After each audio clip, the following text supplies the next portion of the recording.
হ্যাঁ এইটা এরকম ছিল, যেই এটা ঢোকানো হবে হ্যাঁ তখন এটা ডিসপ্লেটা অন হবে। আচ্ছা। অফ মোডে আচ্ছা এইখানে একটা হালকা ইয়ে আছে যেটা on off button, pause play button. Okay. এইটা অন করলে পুরোটাই টাচ প্যানেল।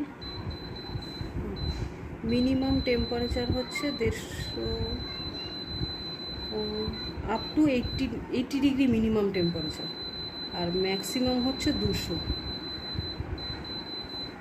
আচ্ছা হাইয়েস্ট। ওকে। টেম্পারেচার স্টার্ট হয় 1 মিনিট মিনিমাম থেকে হোপফুলি 60 মিনিট। বাবা কতক্ষণ হয় রে? বোধহয় 60 মিনিটস ম্যাক্সিমাম।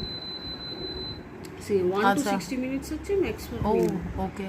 এইটা চিংড়ি মাছ বা সসেজ বা মাটন, মানে যেটা রান্না করবো ওটা এগুলো টিপতেই প্রিসেট হবে, menu preset menu option. Option. আচ্ছা ওকে। আর এইটা হোপফুলি ডিফ্রস্ট অপশন। ডিফ্রস্টও হবে? হ্যাঁ, মানে একদম ফ্রোজেন চিকেন ডিপ ফ্রিজ থেকে বার করে একবার ডিফ্রস্ট মেরে দিলে জলটা কেটে যাবে। এছাড়াও মেনু আছে। হ্যাঁ, মেনুতে ক্লিক করলে ওই পরপর পরপরগুলো চেঞ্জ হতে থাকবে, সেটিংগুলো আসবে। এবার এটা অন করে দিলেই অন হয়ে যাবে। এই যেমন অন হয়ে গেছে, ভেতরে ফ্যানটা ঘুরছে।